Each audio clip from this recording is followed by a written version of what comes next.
Amados, que a graça e a paz de nosso Senhor e Salvador Jesus Cristo seja manifesta na sua vida e de toda a sua família. Sou o reverendo Davidson Coutinho, pastor da Igreja Presbiteriana de Jequiri, e gostaria de trazer-lhe uma palavra vinda do coração de Deus para o seu coração.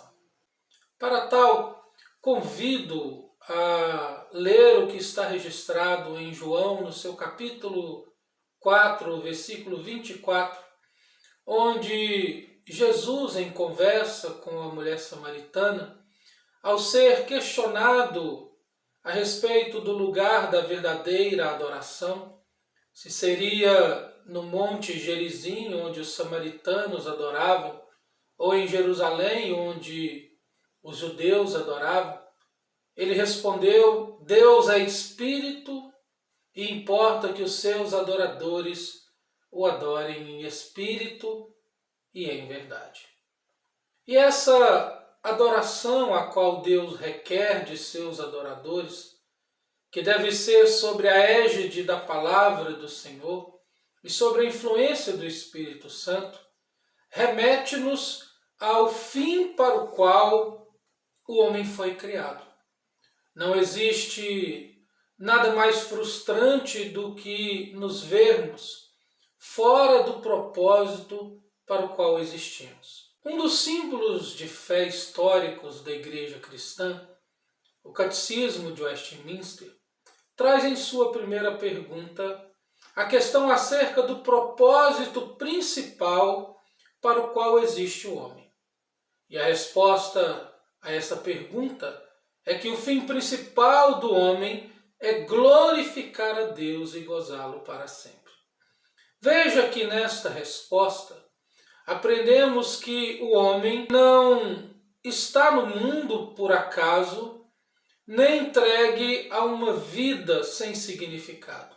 Antes de ser uma paixão inútil, como Jean-Paul Sartre afirmou, a vida humana tem um propósito, e este propósito é glorioso, a saber, manifestar a glória de Deus e desfrutar de uma alegria perene, um contentamento advindo do cumprimento deste propósito. Quando discutimos a questão da glória de Deus, precisamos entender que glória é peso.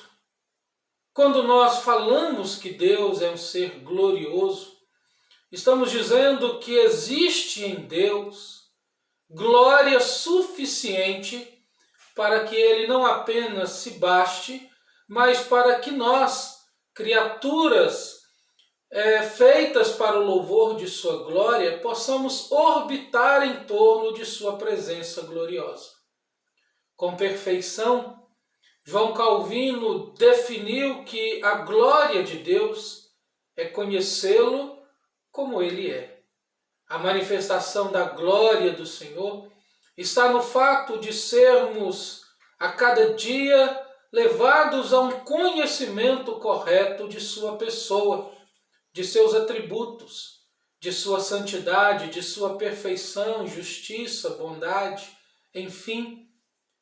A glória de Deus não é um adorno, o qual conferimos a Ele na medida em que nos relacionamos com Ele.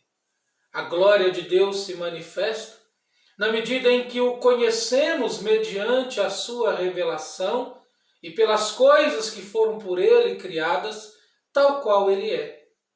Isso significa que ao conhecermos a Deus, entenderemos que, de fato e de verdade, Ele é digno não apenas do nosso louvor e devoção, mas também é aquele que dá sentido a toda a realidade a qual experimentamos. Por fim, o nosso catecismo diz que a glória de Deus, quando manifesta de forma correta, produzirá em sua vida uma alegria e contentamento de cunho perene.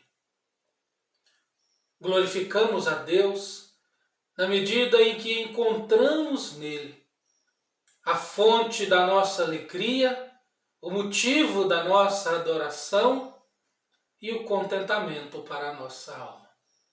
John Piper escreveu um livro cujo título é Plena Satisfação em Deus e afirmou neste livro que Deus é muito mais glorificado em nós quando estamos mais satisfeitos nele.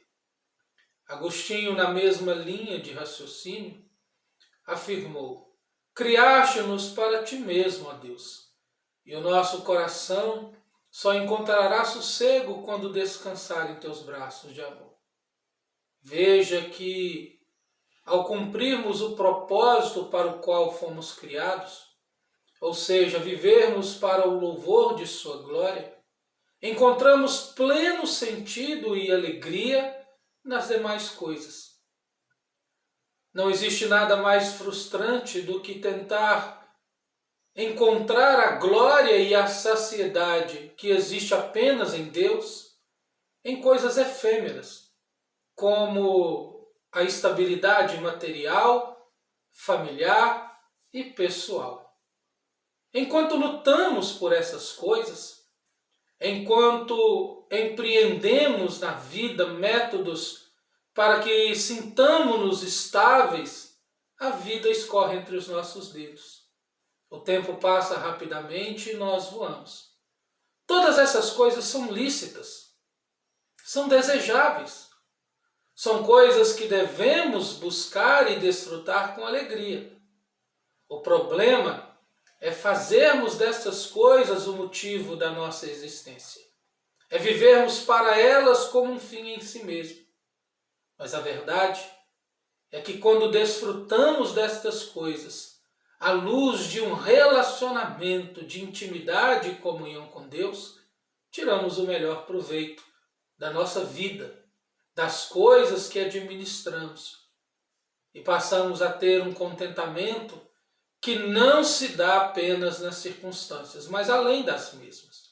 Por isso devemos nos juntar ao apóstolo Paulo, quando escreve a primeira epístola aos Coríntios, em seu capítulo de número 10, versículo 31, e dizer: quer comais, quer bebais, quer façais qualquer outra coisa, fazei tudo para a glória de Deus.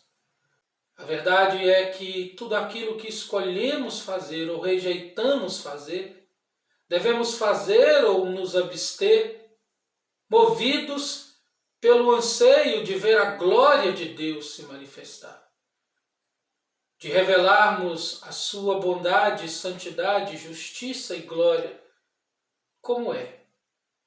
Se você quer desfrutar de uma vida plena, cheia de alegria e contentamento, deve se perguntar sinceramente se você tem vivido para o propósito real para o qual existe. Se é a glória de Deus que você tem buscado, desfrutará também, como resultado desta busca, um contentamento e uma paz que vai além das circunstâncias. Deus é Espírito, e importa que os seus adoradores o adorem em espírito e em verdade. Deus é adorado em espírito quando nos submetemos à instrução vinda do seu ser santo, à luz da sua palavra bendita.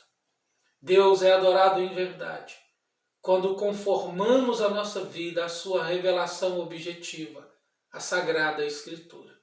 Deus é glorificado em nós quando estamos de fato satisfeitos nele. Que Deus abençoe a sua vida com graça, em o nome de Jesus.